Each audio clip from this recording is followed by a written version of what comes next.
Sir, बीते दिनों दिशा पटानी के घर कुछ बदमाशों ने फायरिंग की थी, जिसको लेकर मुख्यमंत्री योगी आदित्यनाथ मामले का संज्ञान लिया था। आप लोगों ने टीम गठित करके जो आज मुठभेड़ हुई है, 2 बदमाशों को ढेर किया गया, क्या कुछ कहेंगे सर? 12 सितंबर को सुबह लगभग 3:45 बजे दिशा पटानी के घर पर 2 अपराधियों ने फायरिंग की थी। इसके बारे में माननीय मुख्यमंत्री जी के स्पष्ट निर्देश प्राप्त हुए थे कि इस प्रकार के जनता में खौफ पैदा करने वाले अपराधियों को तत्काल कानून के दायरे में लाया जाए।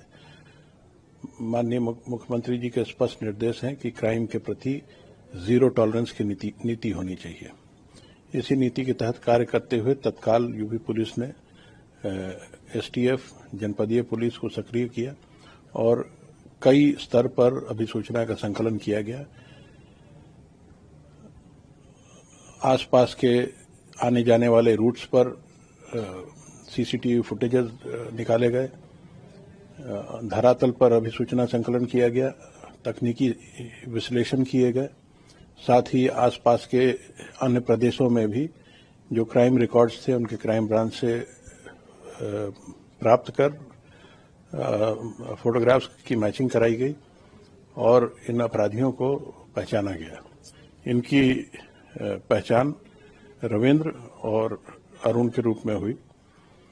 इसके अलावा ये भी जानकारी हुई कि 2 अन्य अपराधियों को रेकी के लिए इस्तेमाल किया गया था, उनकी ही पहचान कर ली गई है। फायर करने वाले इन 2 अपराधियों के बारे में ये भी जानकारी हुई कि ये गोल्डी बरार गैंग के लिए काम करते हैं। गोल्डी बरार ने इस घटना की जिम्मेदारी सोशल मीडिया के माध्यम से ली थी, जो सभी मीडिया चैनल्स द्वारा दिखाई भी गई थी। एक चैलेंज के रूप में एक्सेप्ट कर इस गैंग को वर्कआउट किया गया और आज सायंकाल में एक मुठभेड़ में ये 2 शूटर्स मार गिराए गए। इसमें रविंद्र का आपराधिक इतिहास अच्छा खासा है। इसके द्वारा पुलिस पर भी पूर्व में फायरिंग की गई है, जिसमें हरियाणा पुलिस का एक कांस्टेबल के छाती में गोली लगी थी। मुठभेड़ में इनके पास से 2 बहुत ही सोफिस्टिकेटेड पिस्टल्स बरामद हुए हैं, जिसमें एक जिगाना की पिस्टल है और एक ग्लॉक की पिस्टल है। साथ ही बड़ी संख्या में 9mm के कारतूस भी बरामद हुए। अब मुठभेड़ के बाद इन्हें हॉस्पिटल ले जाया गया, जहां डॉक्टर्स ने इन्हें डेड डिक्लेयर कर दिया है। आगे की विधिक कार्रवाई की जा रही है। साथ ही इस गैंग के सभी छोरों की, इसके सारे मेंबर्स की जानकारी भी की जा रही है, ताकि संपूर्ण गैंग पर एक्शन लिया जा सके। सर, क्या ये गोल्डी बरार के सक्रिय सदस्य इनको पैसे देके काम कराया गया था, कैसे?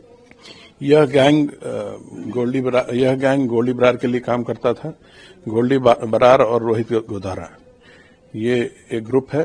गोल्डी कनाडा से सक्रिय है और रोहित गोधारा जो है वो उसके पोर्टुगाल में होने की जानकारी हुई है। इन्हीं का एक गैंग मेंबर लुपिन नेहरा, उसके ही पोर्टुगल में होने की जानकारी है। द्वारा ये ग्रुप संचालित किया जा रहा था और ये निर्देश दिए गए थे। इनका मकसद था कि ये जनता में खौफ पैदा करें, जिससे ये फिर आगे अपने गैंग की एक्टिविटी को उत्तर प्रदेश में फैला सकें और यहाँ भी वसूली आदि कर सकें। लेकिन मेरी उम्मीद है कि आज की इस कार्रवाई के बाद ये गैंग्स उत्तर प्रदेश सरकार के जीरो टॉलरेंस पॉलिसी को दोबारा टेस्ट करने नहीं करेंगे। सर, क्या दिशा पटानी को भी इनके माध्यम से धमकी वगैरह कुछ दिया गया था? इसकी जानकारी मुझे नहीं है, लेकिन जो सोशल मीडिया पे उपलब्ध है उससे ये जानकारी मिलती है कि इनके द्वारा खौफ पैदा करने की कोशिश की गई थी, ताकि इनके गैंग का खौफ यूपी में भी फैल सके। सर, इनके पास इंटरनेशनल हथियार जो बरामद हुए हैं, क्या लगता है? भारत में इंटरनेशनल हथियार बैन है, लेकिन फिर भी इनको कहां से मिल रहा है? इस प्रकार के हथियार इस तरह के ऑर्गेनाइज्ड गैंग्स के पास अक्सर देखे जाते हैं। इस पर भी पूरी जानकारी की जाएगी कि ये हथियार कहां से आए हैं, ये कारतूस कहां से प्राप्त हुए हैं, ताकि इन स्रोतों को भी नष्ट किया जा सके।